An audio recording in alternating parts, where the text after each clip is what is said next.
Le rendez-vous de l'écho avec la Banque des décideurs en région.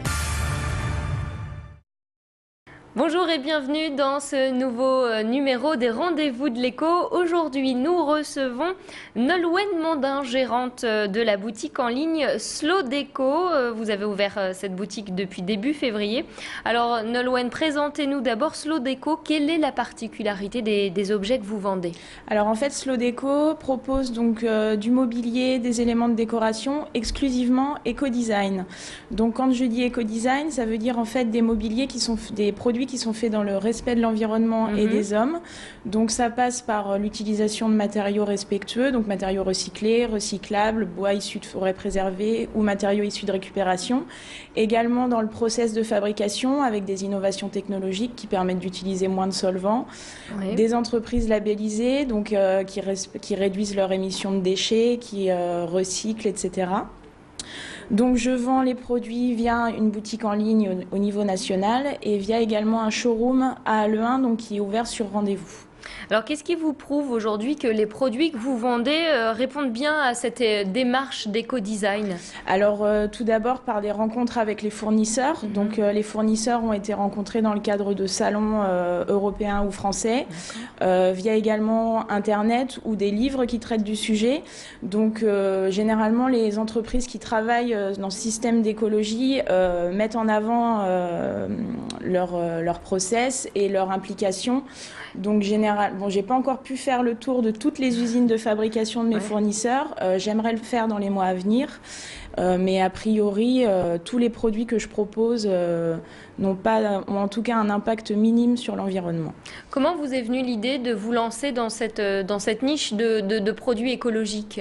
Alors ça a été une succession d'opportunités et surtout une grosse prise de conscience, car en fait il faut savoir que les produits qu'on consomme au quotidien contiennent plein de substances toxiques dont on ne soupçonne même pas l'effet sur l'homme à terme et les interactions qu'elles ont entre elles. Donc de se dire aujourd'hui dans le contexte actuel dans lequel on vit, il faut vraiment qu'on change notre manière de consommer, que les industriels revoient la fabrication des produits et qu'on utilise beaucoup plus de produits sains et pour l'environnement et pour les hommes.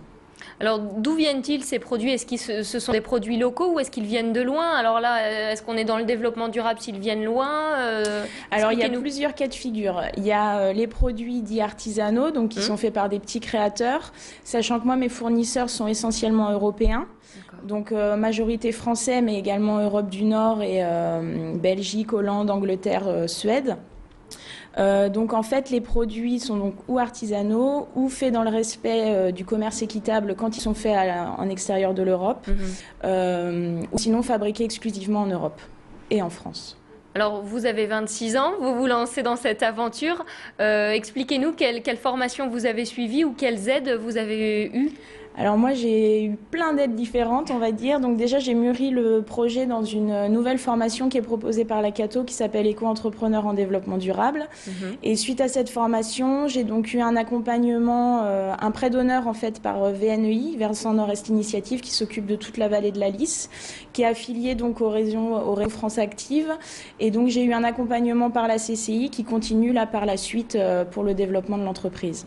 D'accord. Vous avez droit à des aides en tant que jeune et en tant que première fois patronne, je dirais? Alors les aides, on est toujours un peu en concurrence parce qu'il y a beaucoup de personnes en fait qui créent, donc il y a des bourses qui sont offertes, mais c'est des concours. Donc là, j'ai pas eu d'aide à ce niveau-là. Par contre, j'ai eu des prêts d'honneur qui sont des prêts à taux zéro et qui sont d'une grande aide, notamment quand on doit aller voir les banques pour demander un prêt plus conséquent, on va dire. Alors justement, vous parliez de la concurrence. Est-ce que vous avez beaucoup de concurrence sur ce secteur ou c'est un marché tout juste naissant? Alors en fait, il y a déjà une petite concurrence sur Internet, mais qui reste quand même raisonnable. Et sur le Nord, en tout cas, je suis le premier showroom vraiment dédié que à l'éco-design. Au jour d'aujourd'hui, dans le Nord, ça va. Je suis encore à peu près toute seule, mais après sur Internet, il commence à y avoir un peu de concurrence. Mais il y a encore de la marge, on va dire. Alors, le showroom, comment on peut aller découvrir vos produits? Qu'est-ce qu'on peut y trouver? Expliquez-nous un petit peu. Alors sur le showroom, donc il y a une partie des produits qui sont sur le catalogue internet et il y a également 2 projets particuliers. Donc j'ai réussi à avoir un partenariat avec l'Édito, qui est un éditeur parisien qui fonctionne en fait sur le concept de My Major Company. Donc on peut devenir co-éditeur et donc on voudrait mettre en place avec eux des ateliers de designers au sein du showroom pour que les particuliers puissent créer leurs propres meubles en bois et dans le respect du développement durable. Et également la possibilité de faire de la personnalisation sur textile, donc avec des toiles murales ou des rideaux ou après de la housse, etc. Donc là, c'est au choix, où la personne vient avec son motif et on l'imprime, ou la personne veut créer son motif et donc avec mes partenaires, on s'accorde pour leur faire une proposition personnalisée. Alors ça, c'est des projets à moyen terme, c'est déjà en place ou ça va se mettre rapidement en place? Alors la personnalisation textile est en place, le partenariat avec l'Édito est en place et pour les ateliers de designers, donc je lance un appel aux designers de la région Nord, si ça les intéresse de coacher donc les particuliers qui veulent créer leurs meubles, qui n'hésitent pas à me contacter et ça c'est des choses qu'on va mettre en place dans les mois à venir. Vous nous rappelez le site internet de votre entreprise? Alors le site c'est www.slowdeco.com et donc sur ce site vous aurez également le numéro de téléphone pour me joindre et donc prendre rendez-vous pour venir sur le showroom. Écoutez Nolwenn Mondin, merci. Quant à nous, on se retrouve dès demain pour un nouveau numéro des Rendez-vous de l'écho. Le Rendez-vous de l'écho avec la Banque des décideurs en région.